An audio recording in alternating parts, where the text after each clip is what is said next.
Hello, hello, hello, and welcome to the spin-off Paul or Nothing show called Macca in Your Attic, where we're going to sift through the tit and the tat and find the primo Macca memorabilia. Here today, me and my guests are going to be going through their attic, as it were, as we're going to find 5 fun, interesting, rare, strange, valuable, or sentimental items from their own Paul McCartney / Beatles collections, each with their own, hopefully, unique story. Fortunately, this format requires the guest to do a lot more work and be a lot more interesting than me. So I get to do a lot of learning and have a lot of fun with you as well. A lot of this ephemera is the first time I'm seeing it as well.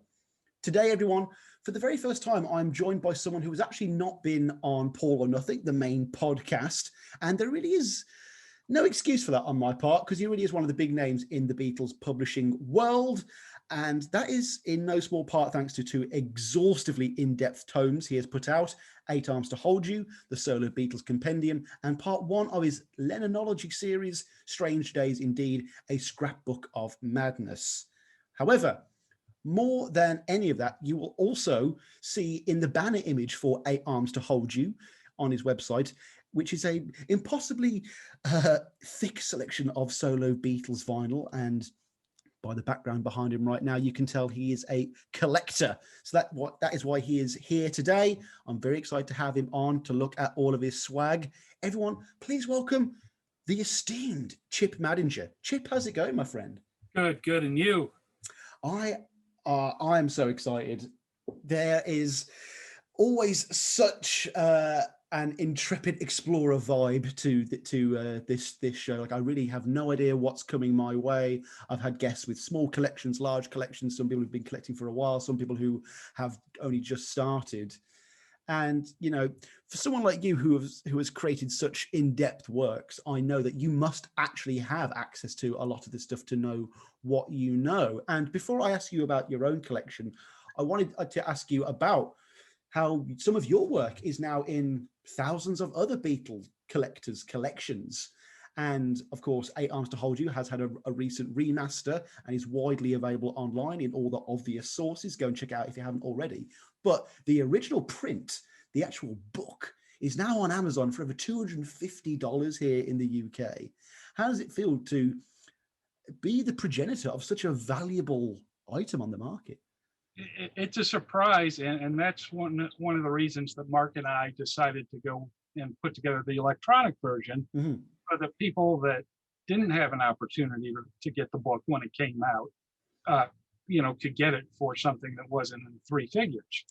So we took the opportunity to correct spelling mistakes and add 30,000 new words and take out 30,000 bad words and give it a polish. And I think that's gone over pretty well as well as the original book. It definitely has. Unfortunately, though, Paul and Ringo keep making new music. So, I think a question, anyone who makes the kind of big compendium works, you must get asked this all the time. But is there that part in the back of your head that goes, yep, we're going to have to go back to this. There's probably going to have to be another 15,000 words before this is over. That'll probably just cover the All-Star Band tours, and which is probably one of the reasons why I don't think we're going to revisit it and bring it from 2000 to today. Is because of the sheer amount of Paul and Ringo shows that are basically the same thing night after night after night. And when we did 8 Arms, I went through and listened to every one of those audience tapes and logged them, and that was in pre-computer days where you couldn't just scrub through a file. So I wouldn't like to go through that process again. No, but I mean, how many times can you listen to Paul going from "Let Me Roll It" into "Foxy Lady" before you just can't finish the book? Yeah, I totally understand that. And I guess just the fact that McCartney set lists and just specifically Paul, just because of my show, but all of his set lists were so diverse, at least in comparison to what we get today. I'm just up to the 90s on the podcast now and looking at shows like the live stuff with MTV, Unplugged, and then Up Close. Those set lists are so diverse and fruitful, and the fact that he doesn't do it today is such a loss, I feel. It was really cool to see those unfold in real time. You know, you turned on MTV that night and you didn't know what you were going to see. Oh. So, and then several months later, the uncut video leaks out, and you realize how great it really was in the first place.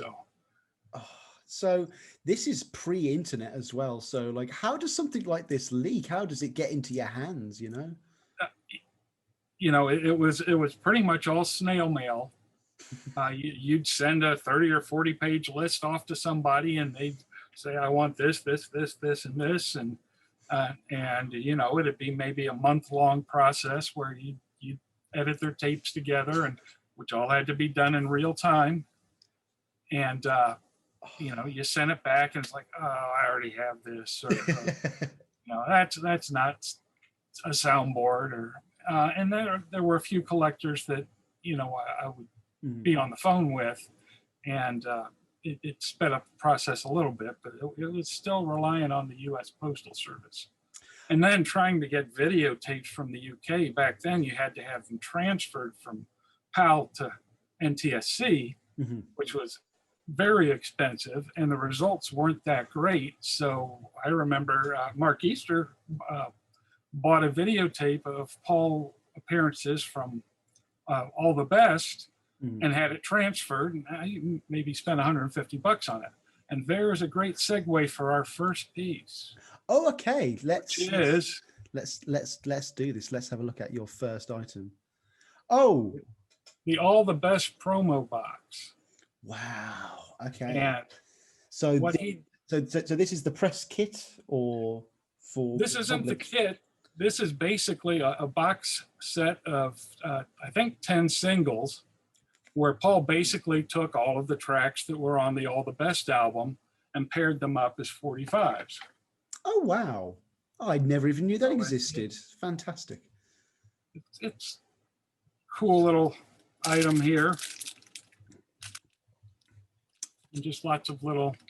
I wish I could reach out and touch all these things. There you go. Just a little... They're all Parlophone promo labels, and this is Another Day backed with My Love. So you get all of these odd pairings of singles that have never appeared before. So that was really cool. And I'm not up high enough here. Oh my gosh, I get such anxiety just from the fact that it's just me going, "That's so cool, that's so cool." But what I don't know what that is. Oh wow, that took a while to finally nail one of those down. I'd always wanted one, but the prices were not collector friendly. But I finally came across one and bit the bullet. And no, just going back to some questions I was just buttering you up to. When did you actually start collecting Beatles stuff? What was your first item? I think probably seriously maybe in the late 70s. I know that one thing that really embedded it in my mind was Wally Podrazic's sleeve notes for the U.S. Rarities album, where he started talking about all the variations, like, oh, it'd be pretty cool to get all of those, and then it just kept snowballing from there. But that is a Promethean moment. If you look at your life trajectory there, that is where the biopic starts, right there. To be able to pin it down like that. I bought the Wings albums when they came out throughout the 70s, and but to really sit down and decide that, I want to collect this stuff. So it was pretty much early 1980. Fantastic. Does anyone else in your family collect anything? No. No, I'm that guy as well. Sam, clear out this stuff. Why is all this stuff here? Why are you buying so much more? Do you need to spend any more? My parents are big collectors of things, stamps, trains, things like that. But in the immediate Madinger clan here, I kind of do enough for everybody. Well, yeah, they can add the McCartney stamps to that collection as well. The totally not slightly disappointing stamp collection that I thought was going to be a bit more impressive. Because unlike other Beatles swag, you get the stamps and then what do you do with them? They don't actually do anything. It's you can't even you can display them, I guess, but I'd rather display vinyl if I'm going to display that Sure. that kind of space. What's your local record store or memorabilia scene like? Is it thriving? There are two stores here in town that have survived since the 80s, two major stores.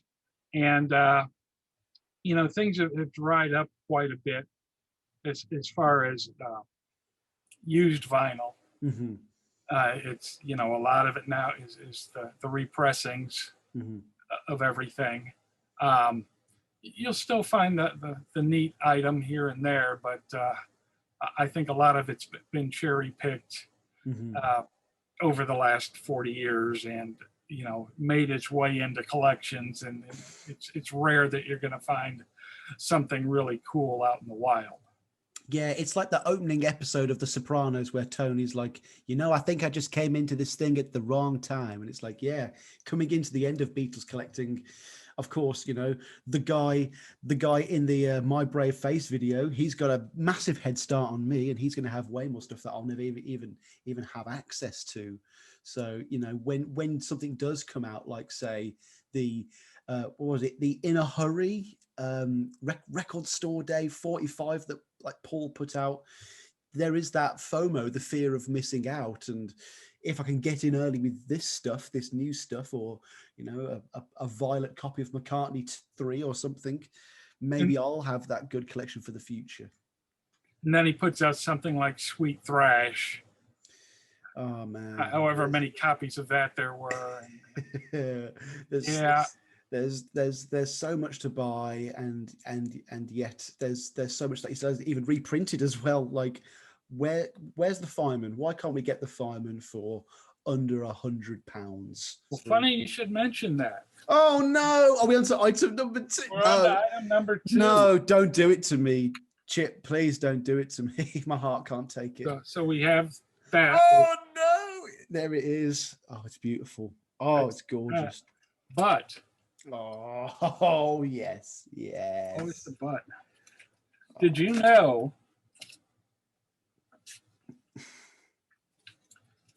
that there was a promotional copy of that album? That's got inverted colors on it. Oh, that's so fucking cool. It's very cool. It's still on the clear vinyl. Oh, which you can't see here because it's clear. But no, that was very neat. I think there are maybe 250 of those. How'd you come across that? Right place, right time. I think it was at Beatle Fest. St. Louis is only a 5-hour ride from Chicago.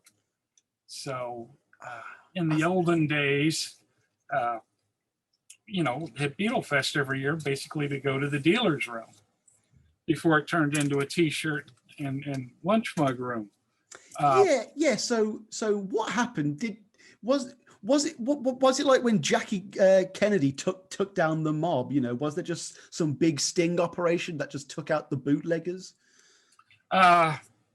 Yes, and that's a topic for another day. But oh my gosh! Here's this guy. Oh no! The Fireman vinyl never ends. Oh no! Yes. Oh, that's beautiful. I want to reach out. And grab it. Well, I could see why. Then there's this little gem, which is a promotional version of the Fireman album. Oh wow! I've never seen that. That's very interesting. And if this is that too small to see, let's see. This has got 3 tracks on it, I think. Interesting. I love promotional stuff.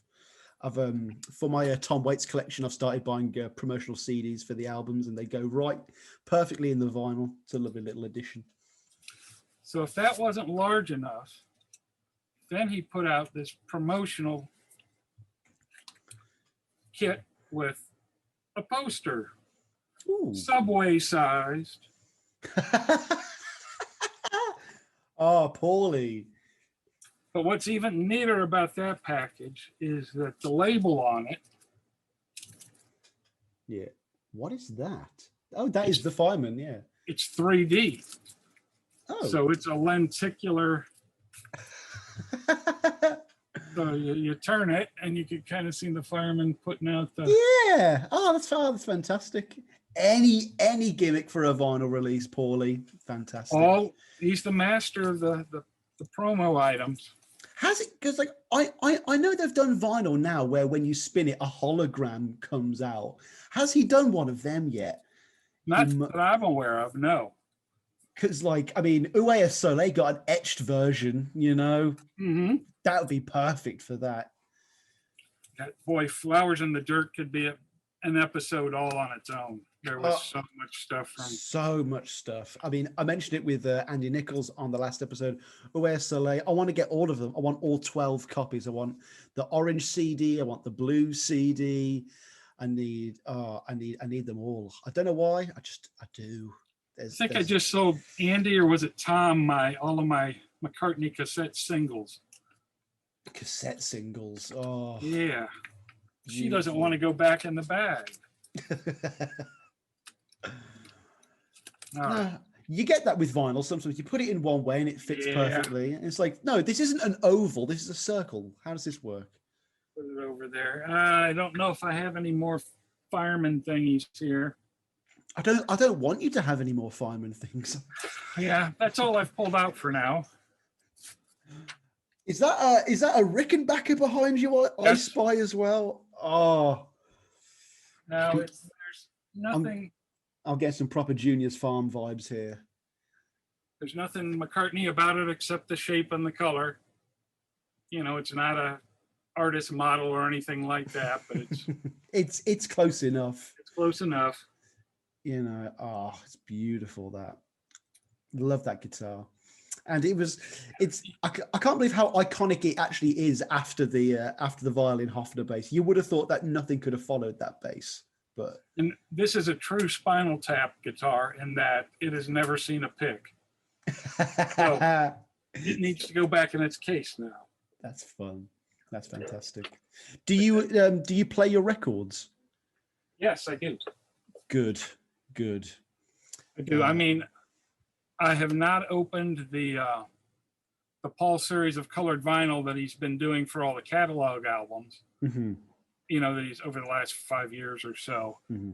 I haven't brought myself to crack those open yet, and I haven't cracked open the archive series vinyl. But I do play all the old. Stuff. I've just realised I haven't got the Chopper coloured vinyl that he released on his website a couple of years ago. I need to pick that. They're still out there. There's still a few out in the wild.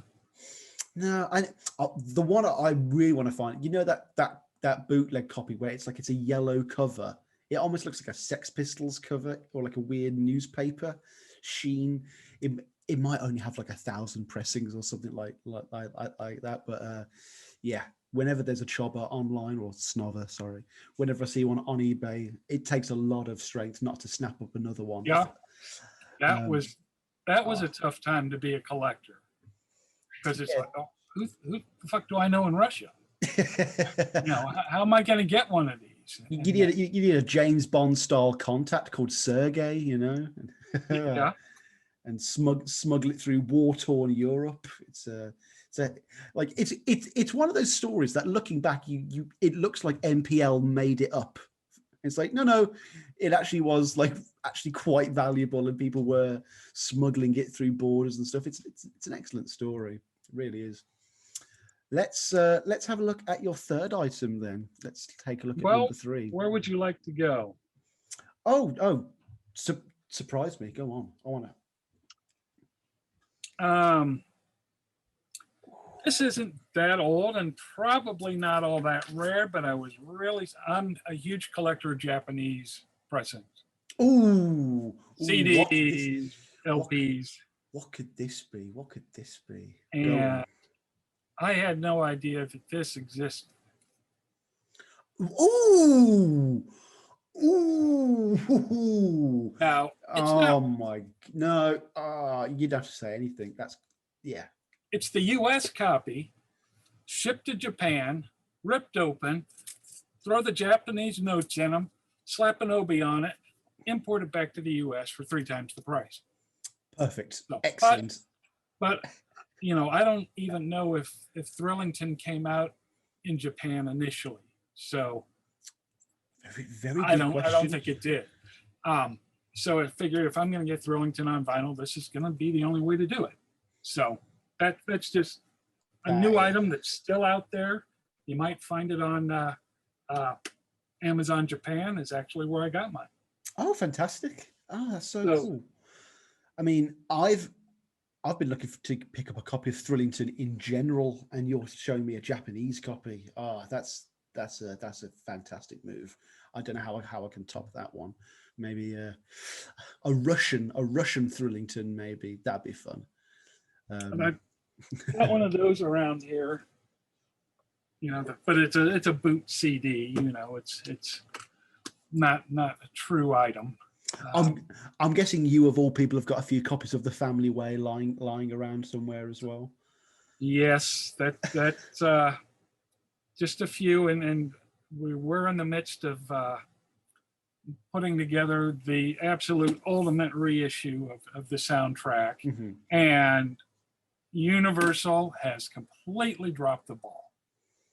So I'm not sure if that's going to turn up or not. They say, we've got this tape. I say, okay, go transfer it, send me the bill. Radio silence for months. So I don't think that's going to happen. But found some really cool things for it. Really? Oh my God, no. Yeah. Universal, don't do this to us. Come on. So they're the rights holders for that as well, not Capitol or anything like right. that. Universal has the actual tapes. So you know, that's who we'd have to get the copies from. I was actually doing it for Studio Canal out of France. Right. So that's it. That's infuriating. That is. Let's go a little further back. I thought you said 15 items, not 5. So we can you've got 15 items. Oh, okay. If you want to bash through some stuff, totally. Let's just go. All right. Folks, we've got 3 episodes with Chip Madinger here on Macca in Your Attic. Is that a Wings Frisbee? That is a Wings Frisbee. Oh, that's cool. Oh my gosh. Oh my gosh. I want that so much. I want that. I want it. I think they sold them at the shows in addition to them being a promotional item. Oh, how could you not snap one up? And then there was a Wings Frisbee set. Oh my gosh. Yep. How did I not know about this? It's a shame there's not a wildlife one. I'd love pieces 7 and 8 real quick there. How many college forecourts in 1973 and 75 were they thrown across, Exactly. Talking about items maybe that got released but got withdrawn quickly. Mm-hmm. We have, and I haven't pulled out the LP yet, but we have the original press to play that has the different mix of press on it. Oh, really? Oh, wow. It's got the 10-inch mix of press on it. So for years, every used copy I would find, I would throw it in the player and look at the running time for the whole album. Nope, that's not it. And one day it spit up the right running time. And so there's proof that it does really exist. There, an original pressing of the LP came out that way as well. Oh, really? Oh. So, and there's really no way to tell unless you go and look at the matrix numbers. That's interesting. Like, so would the 10-inch fit on the vinyl then as well? The 10-inch version of press? Oh, wow. Okay. Yeah. Gosh, I don't know how you do a mix up like that, but then again, in Russia they kept 2 songs off one of the pressings of Chopper, so anything can happen, I think it was a case where Paul maybe liked that mix initially, but then decided he wanted to go with the Bevins forward mix. Yeah. Instead. I mean, like Paul's the kind of guy who on a live TV show will say, yeah, this is going to be on the next album. It's called Big Boys Bickering, and then not put it on the next album. Right. Something else that was actually hit stores but was quickly withdrawn was this pressing of Ram in the US. Okay. Now, this probably doesn't look like much of anything, but when CDs were coming out, we would, go to the record stores as frequently as we could because we didn't know what was coming out on CD. Mm-hmm. So McCartney and Ram were two of the earliest McCartney titles out on CD out of the UK. Mm-hmm. And they were going to release them in the US, and they were on the release schedule. And this guy pops up at the record store, which has basically got the UK disc in it, but it's in an initial US package. But then they were all pulled, and it didn't come out for another 6 months. And when it came out on CD, it had a completely different artwork on the long box. So any chosen reason for that? Do we know why it was pulled, or don't know why it was pulled, but it was pulled, and kind of like the initial Shaved Fish. Right. Came out right around the time that Pepper came out on CD, and it sounded horrible.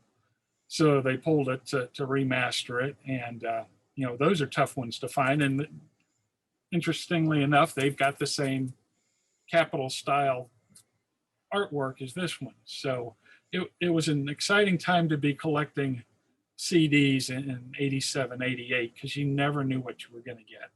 I don't know how much this is going to show my age, but even a CD long box is like a relic of the past to me. Like, what is that? It's like finding a sexton or something like that.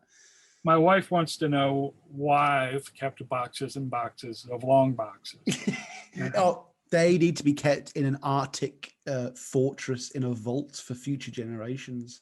It's weird seeing Ram with a black cover.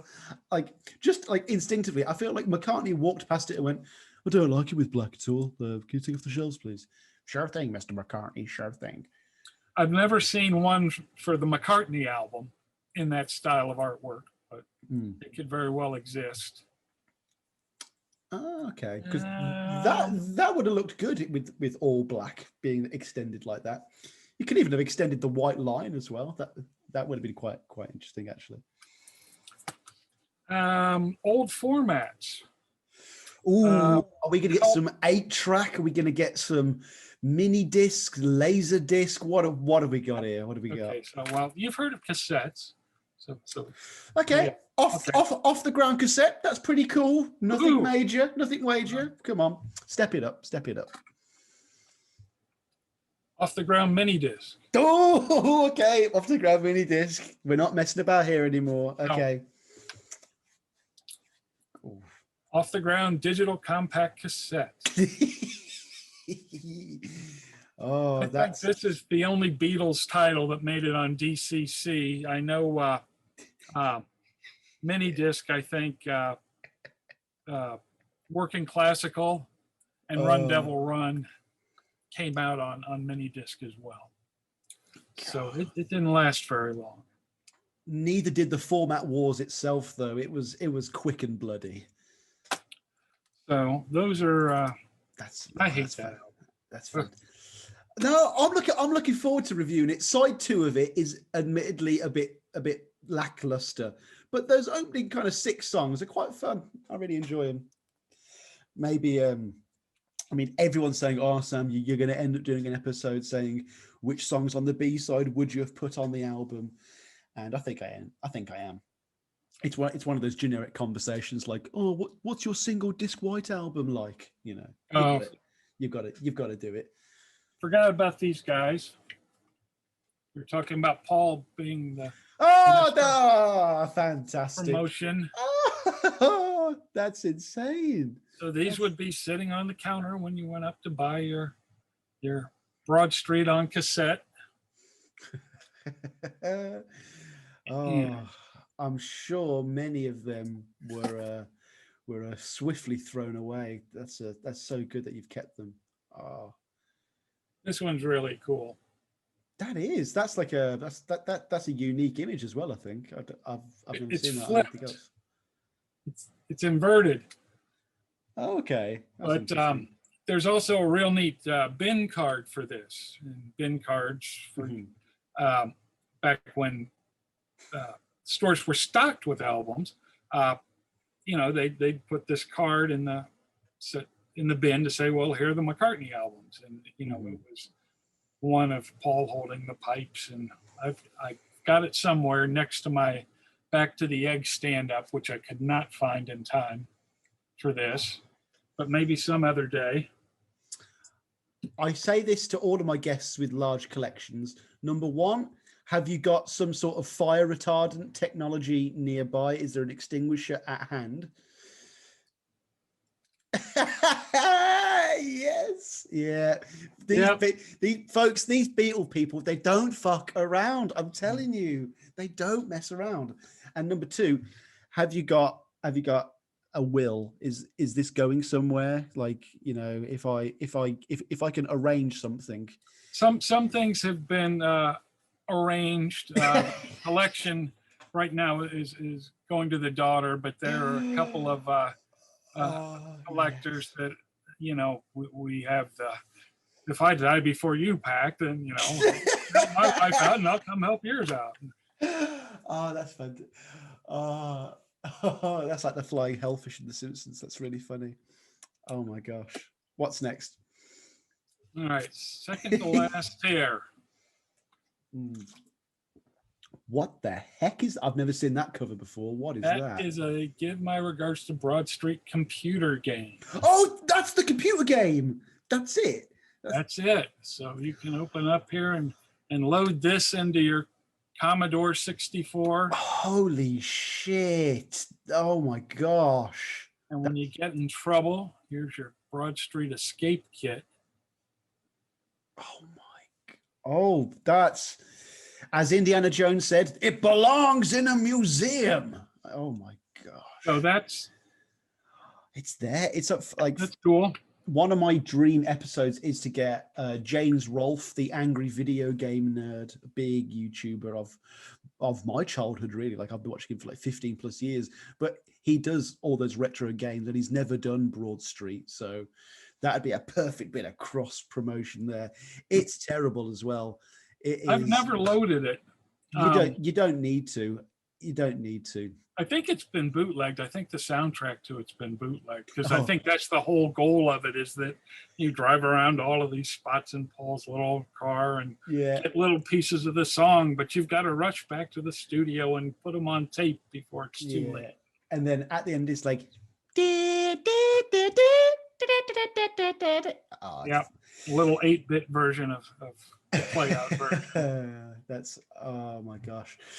No, I can't believe Paul McCartney had a video game before Rock Band, and that's something I want to touch on. I can't believe I haven't done an episode on that either. I only got Rock Band because HMV, the big DVD chain here in the UK, was just overstocked with it. It obviously wasn't a big seller for that store, and you could get the Hofner bass, the drum kit, and the microphone for like $50 with the game, or £50 here in the UK. And I literally played that game to death until all the controllers broke. It was really? Yeah, it's one of the best games ever made. I mean, I'm biased as a Beatles fan, but it's everything you want except for not having the entire discography. I got it just to be able to hear the isolated parts, and made it through it once, and now it's under the stairs collecting dust. Oh, well, like, the best thing about it for me was, like, when Abbey Road came out with the remasters, and everyone was like, oh, we get to hear all this chatter in the studio. I'm like, yeah, I heard that on Beatles Rock Band about 10 years ago. That's widely circulated stuff. And they're still dicing it up and making it sound like something that it really is not. But oh, no. I mean, how many people who know their Nagra reels are going to be watching the new Peter Jackson series saying, yeah, but where's the new stuff? Where's the new stuff, My gosh. Have you been excited by that announcement, by the way, that it's no longer going to be a cinematic release and you're going to have to get another streaming service to watch it?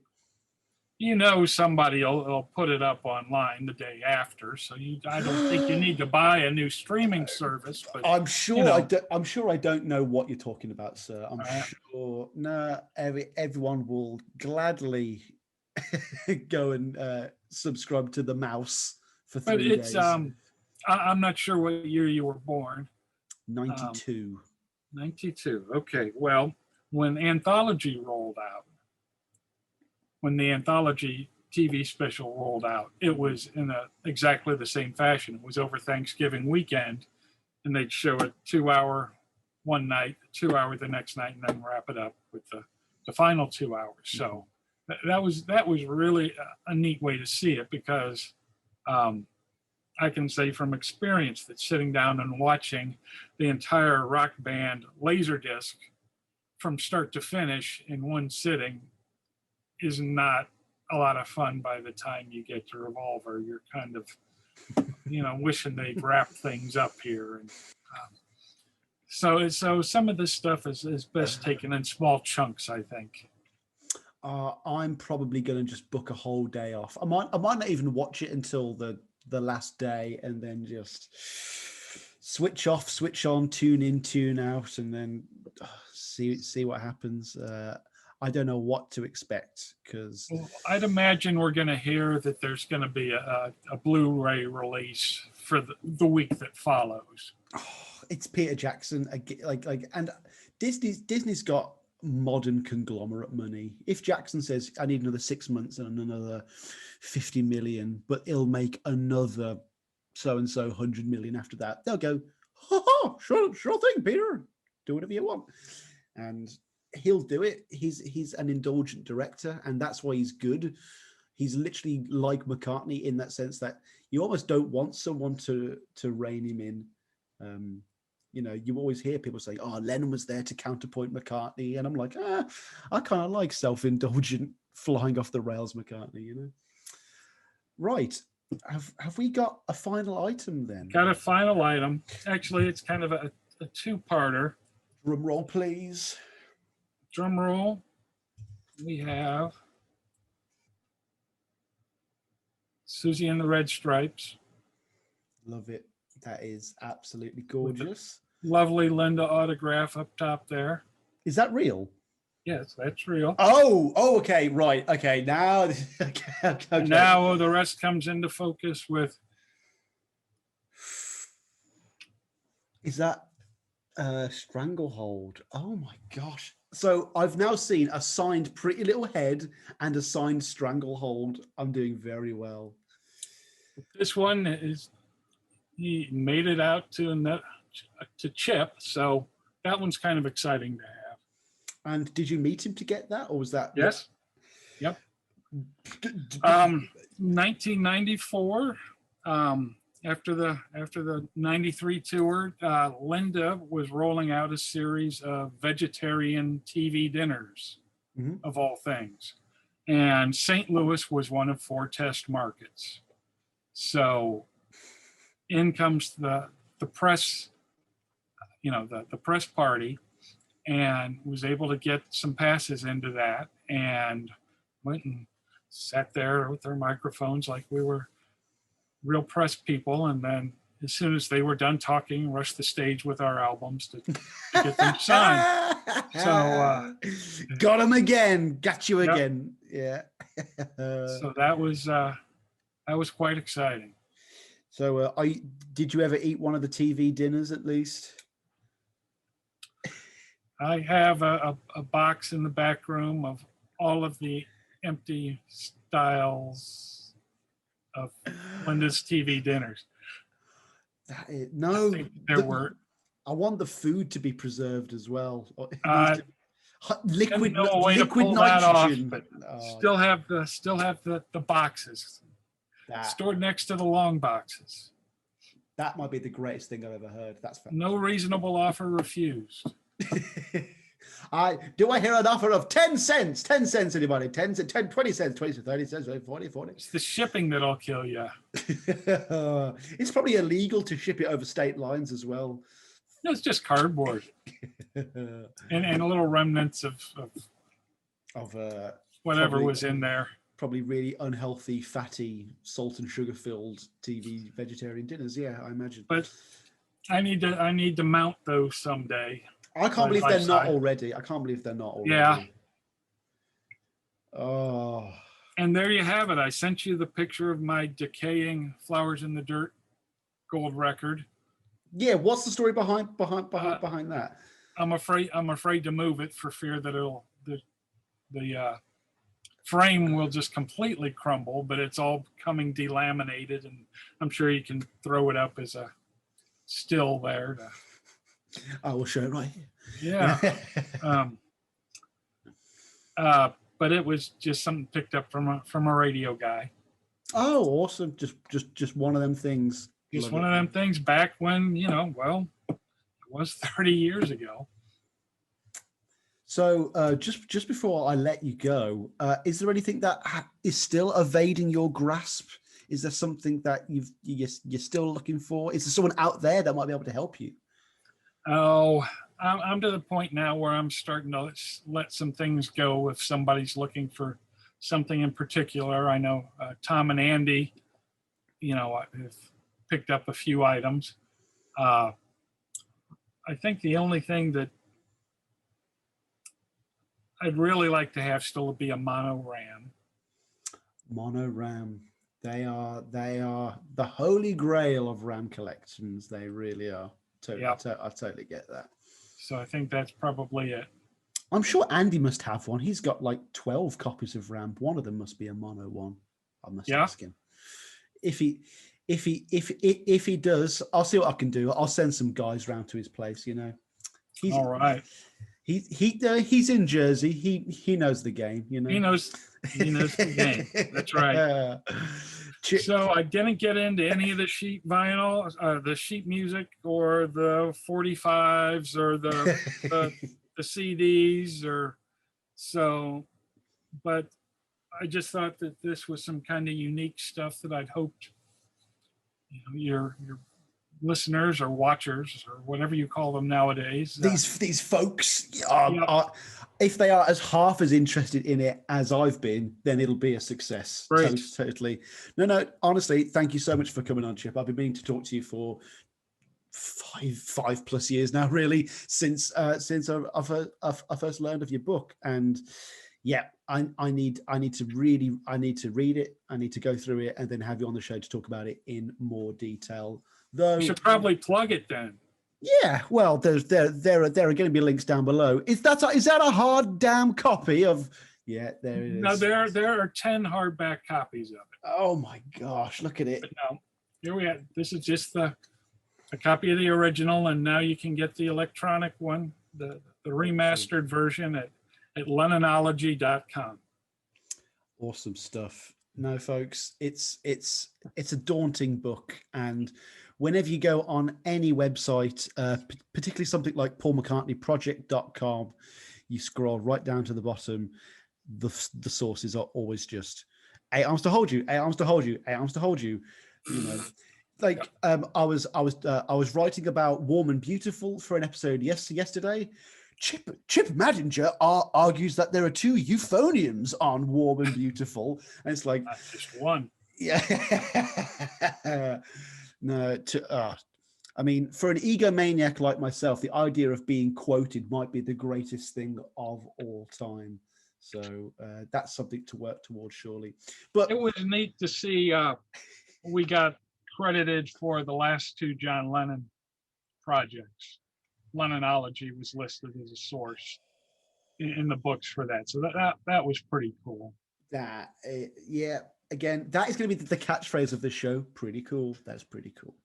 And it's been pretty cool to have you on, Chip. Thank you so much for coming on, dude. I haven't said this before, and I probably should have said it to 2 other guests at least previously based on their collections, but I'm going to have you back on. I'm going to have you go and clean out the clutter, move a few boxes, dust a few cobwebs, and I know we're going to find some more stuff in this collection that is going to be worth talking about for me to go to and look all shocked. Chip, thank you so much for coming on, man. Let's My do pleasure. this again. Peace Take and love. care. Peace and love. No autographs. Play us out, Denny.